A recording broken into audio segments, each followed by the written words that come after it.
วัสดีค่ะ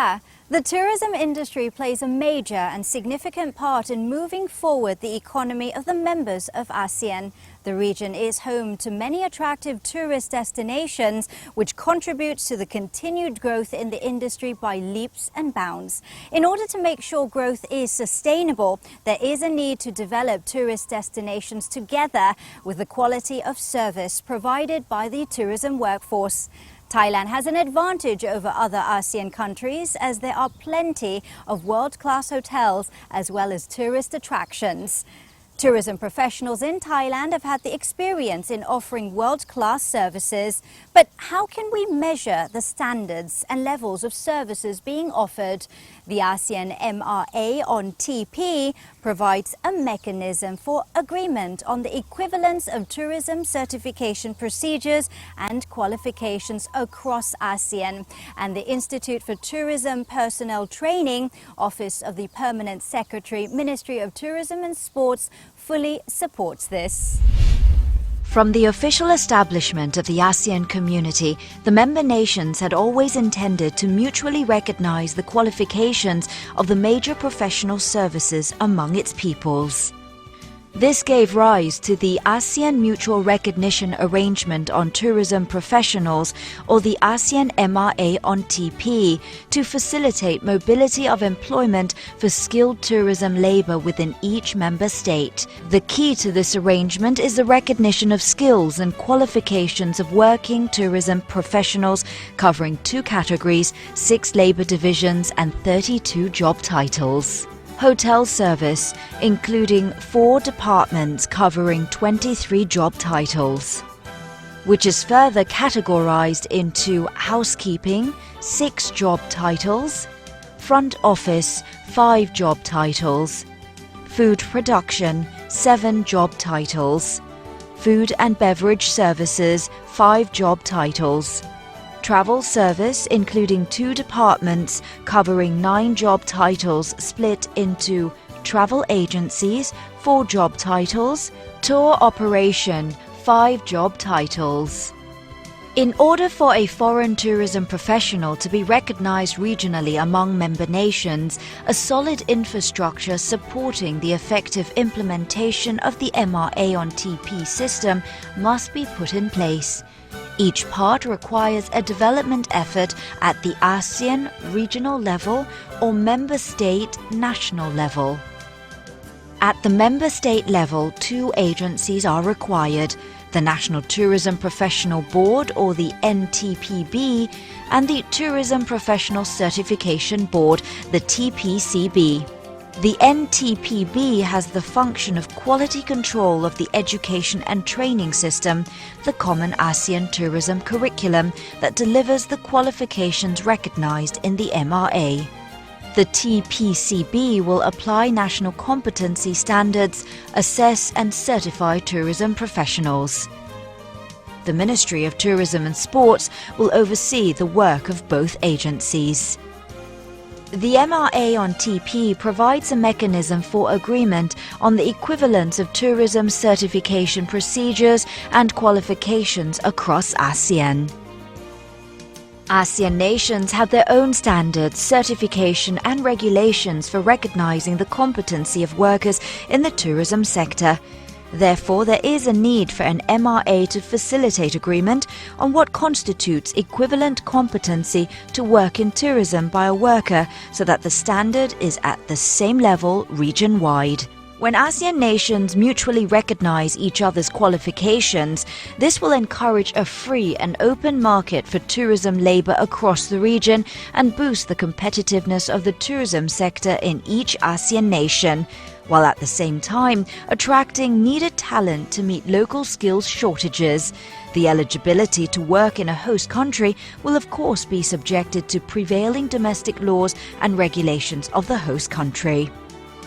In order for a foreign tourism professional to be recognized by other ASEAN member states and to be eligible to work in a host country, they will need to possess a valid tourism competency certificate in a specific tourism job title as specified in the Common ASEAN Tourism Curriculum, the CATC, issued by the Tourism Professional Certification Board, the TPCB, in an ASEAN member state. In sum, the objective of the MRA on TP is threefold, namely 1. To establish a mechanism for the free movement of skilled and certified tourism labour across the ASEAN region. 2. To encourage the exchange of information on best practices in competency-based education and training for tourism professionals. 3. To provide opportunities for cooperation and capacity building across ASEAN member states. The ASEAN Common Competency Standards for Tourism Professionals, or the ACC-STP, is a set of minimum competency standards for tourism professionals covering 6 common labour divisions and 32 job titles. The standards were based upon the competencies required to perform a set of commonly agreed job titles. The ACC-STP framework lists the minimum common competency standards that should be widely used in the region to allow the skills, knowledge and attitudes of tourism professionals to be assessed, recognized and equated to comparable qualifications in other ASEAN countries in order for an MRA to function. The rationale for the development of the ASEAN Common Competency Standards was based on the assumption that if a framework of competencies could be compiled, shared and adopted by the ASEAN member states as a common reference for qualifications, this would lay the foundations and conditions necessary for an MRA to operate. And to help you better understand the ASEAN Mutual Recognition Arrangement on Tourism Professionals, or the ASEAN MRA on TP, and the ASEAN Common Competency Standards for Tourism Professionals, the ACC-STP, Dr. Surin Pitsuwan, former ASEAN Secretary General, explains. สวัสดีครับกระผมสุรินทร์พิษสุวรรณครับในฐานะที่เป็นอดีตเลขาธิการอาเซียนเป็นเวลา5 ปีและมีส่วนรับผิดชอบในเรื่องของการเตรียมการเพื่อที่จะตั้งเป็นประชาคมอาเซียนในจำนวนข้อตกลงที่ได้ตกลงกันไว้เพื่อที่จะตั้งเป็นประชาคมเนี่ยภาคเศรษฐกิจ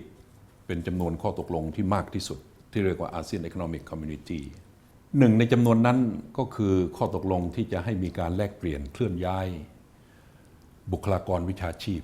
ที่สามารถที่จะย้ายประเทศไปประกอบอาชีพในอีกประเทศหนึ่งในสมาชิกอาเซียนด้วยกันในยุโรปเนี่ยใน EU เนี่ยเขาจะใช้คำว่า free movement of people แปลว่าสามารถที่จะเคลื่อนย้ายประชากรจากประเทศใดก็ได้ไปหางานทำในประเทศใดก็ได้ในจำนวน28ประเทศของเขาแต่ของเราเนี่ยเลี่ยงที่จะใช้คำว่า free movement of people ก็คือไม่อนุญาตให้ประชากรทั้งหมดสามารถจะเคลื่อนย้ายไปหาอาชีพไปประกอบอาชีพในแต่ละประเทศในแต่ละระบบเศรษฐกิจได้เนื่องจากความเหลื่อมล้ำในเรื่องของการพัฒนาถ้าเราเปิดให้มีการเคลื่อนย้ายประชากรทั้งหมดได้เนี่ยบางประเทศอย่างเช่นประเทศไทยเนี่ยก็จะเต็มไปด้วยคนอพยพเพื่อแสวงหาโอกาสทางเศรษฐกิจเพื่อแสวงหางานซึ่งเราไม่สามารถที่จะรับได้หมดมาเลเซียกับสิงคโปร์ก็จะเต็มไปด้วยชาวต่างประเทศไม่ว่าจะเป็นจากอินโดนีเซียหรือจากประเทศอื่นๆเพราะเขาเป็นเศรษฐกิจที่พัฒนากว่ามีกำลังซื้อมากกว่ามีกิจการทางเศรษฐกิจมากกว่าจึงจำกัดอยู่เฉพาะ8อาชีพหนึ่งในอาชีพที่ตกลงกันก็คือเรื่องของการท่องเที่ยวหรือเรียกกว้างๆว่า hospitality industry คือธุรกิจหรืออุตสาหกรรมด้านการต้อนรับขับสู้เรื่องการท่องเที่ยวเรื่องของการเป็นเจ้าภาพเรื่องของการเยือนกันไปเยือนกันมาเพื่อให้เกิดการแลกเปลี่ยนข้อตกลงนั้นประเทศไทยได้ไปลงนามเอาไว้เมื่อวันที่9 พฤศจิกายน 2555 โดยพระท่านอดีตรัฐมนตรีว่าการกระทรวงการท่องเที่ยวและกีฬาพระท่านชุมพลศิลปอาชา ทั้ง10ประเทศได้ตกลงกันว่าในข้อตกลงร่วมว่าด้วยการยอมรับคุณสมบัติบุคลากรวิชาชีพการท่องเที่ยวของอาเซียนเรียกเป็นภาษาอังกฤษว่าเป็น Mutual Recognition Agreement คือทั้ง10ประเทศยอมรับมาตรฐานวิชาชีพของแต่ละประเทศที่ได้รับการฝึกอบรมหรือได้ผ่านการทำงานมาเป็นระยะเวลาหนึ่งแล้วก็สามารถที่จะพิสูจน์ได้ว่ามีคุณสมบัติพร้อมที่จะเอาวิชาชีพประสบการณ์ความรู้เหล่านั้นไปใช้ในตำแหน่งเดียวกันหรืออาจจะตำแหน่งที่สูงขึ้นถ้ามีความรู้มีความสามารถพอในอีกประเทศหนึ่งสำหรับวิชาชีพการท่องเที่ยวมีเรื่องที่จะต้องพิจารณาหลายด้านเหตุผลเพราะว่ามันมีหลายตำแหน่งงานเหล่านั้นอาจจะแบ่งเป็น2อันใหญ่ๆคือเรื่องที่เกี่ยวกับการโรงแรมโดยเฉพาะก็คือว่าในแวดวงของกิจกรรมการบริการของโรงแรมเดินเข้าไปในประตูโรงแรมเนี่ยมันจะต้องผ่าน front desk มันต้องผ่านฝ่ายต้อนรับมันต้องผ่านฝ่ายที่จะขนของให้มันต้องผ่านฝ่ายต่างๆที่ทำหน้าที่เกี่ยวกับการโรงแรมแม้แต่การดูแลห้องครับแม้แต่เรื่องอาหารแม้แต่เรื่องเครื่องดื่มการจัดการทั้งหมดของ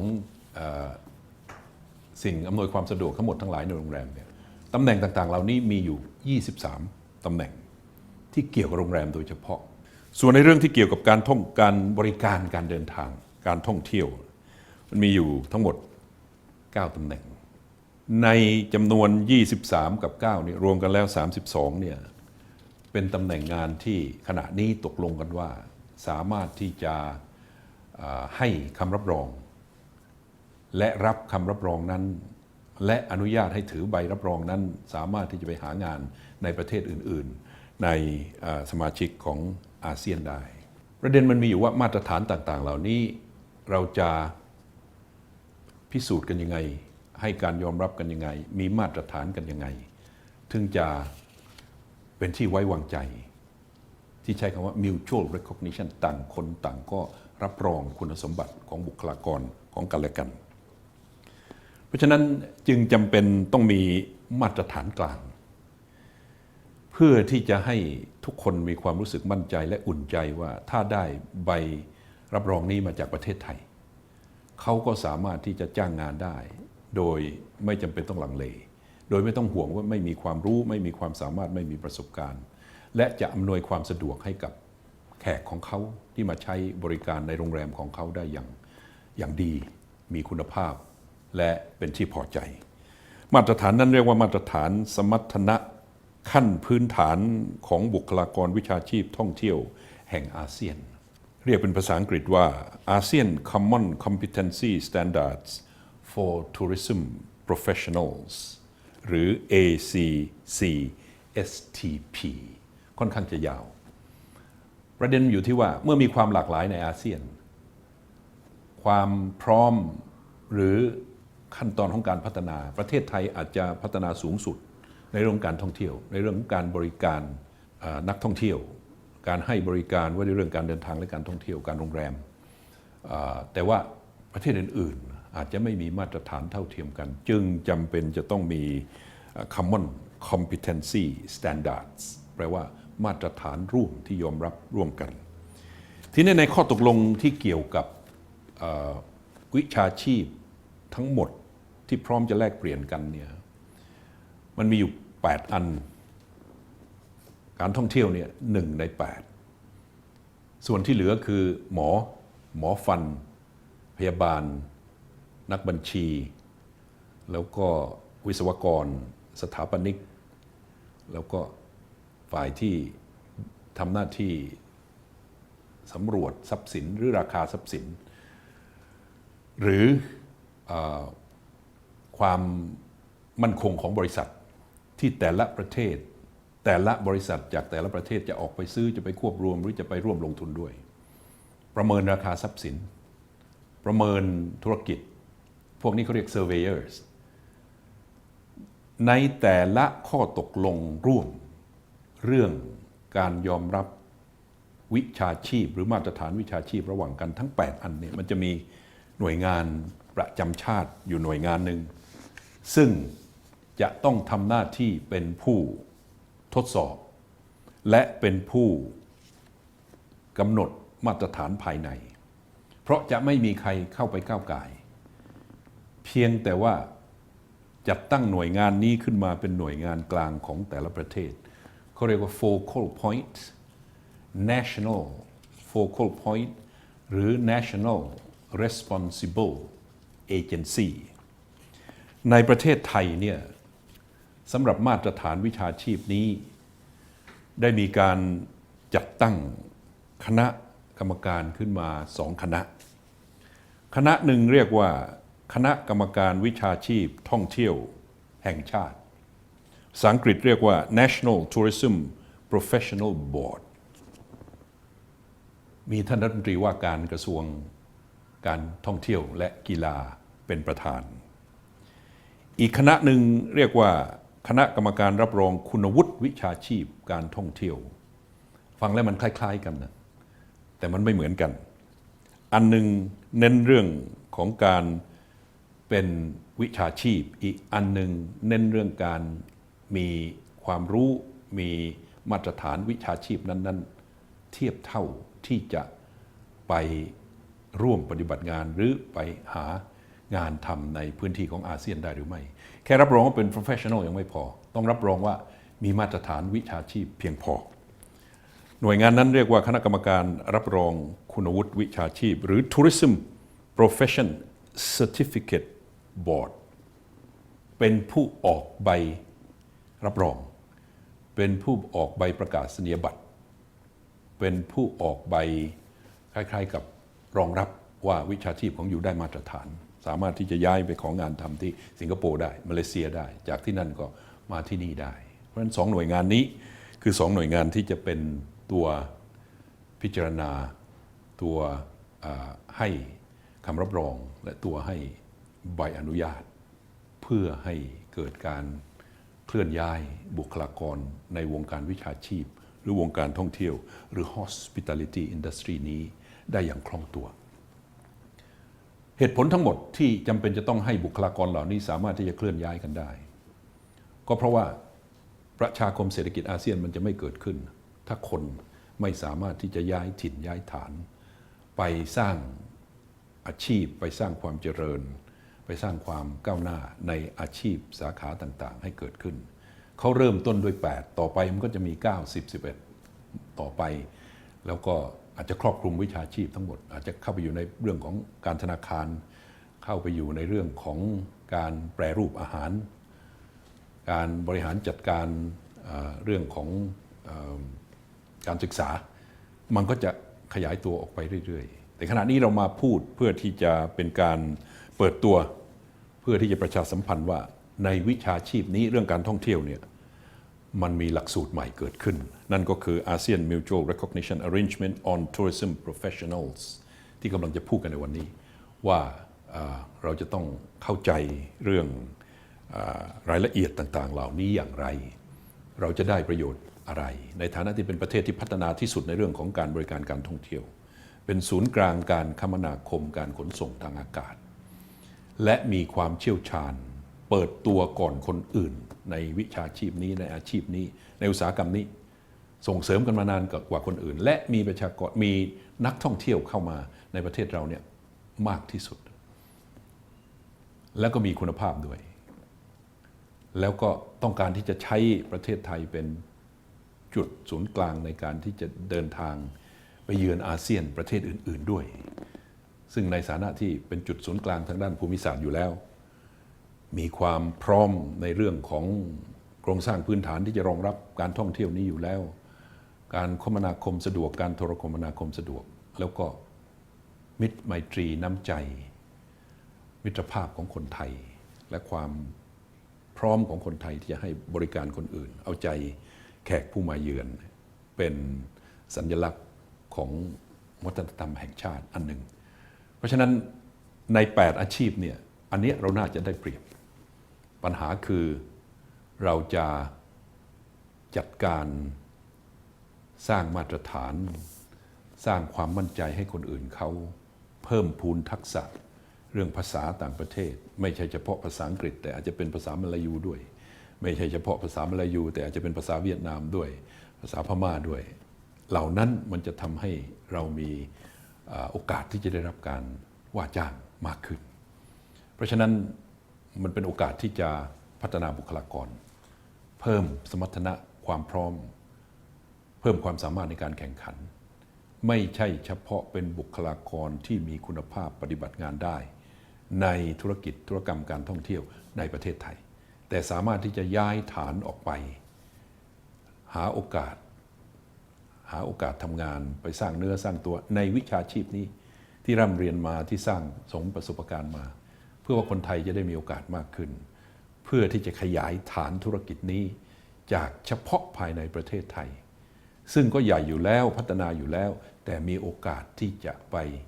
ประกอบอาชีพในตลาดที่กว้างขึ้น10ประเทศ600กว่าล้านคนและจะมีชาวต่างประเทศที่เดินทางเข้ามาปีหนึ่งเป็น100 ล้านคนที่เข้ามาในอาเซียนในจำนวนนั้นถ้าได้รับการบริการ